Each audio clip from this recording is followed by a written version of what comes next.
নমস্কাৰ পৃথিৱীৰ প্ৰতিগৰাকী মালৈ সহস্ৰ প্ৰণাম জনাই পল্লৱ কুমাৰ বৰাৰ মা শীৰ্ষক কবিতাটিৰে মই বিকাশ দাস।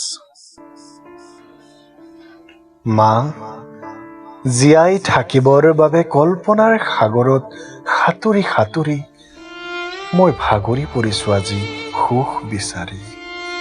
জাননে মা, সৰুতে স্কুলৰ পৰা আহি ভাগৰি জুগৰি তোৰ কোলাত সোমাই যি সুখ অনুভৱ কৰিছিলোঁ, সেই সুখ দেখোন আজি ক'তোৱে নাপালোঁ বিচাৰি।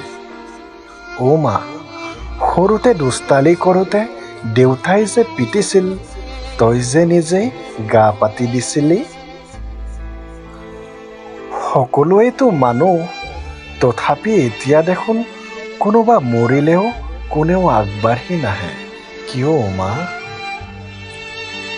মা, তোৰ মুখখন চায়েই যিখন পৃথিৱী দেখিছিলোঁ, সেই পৃথিৱীখন দেখোন আজি সলনি হৈ গ'ল, কিয় মা?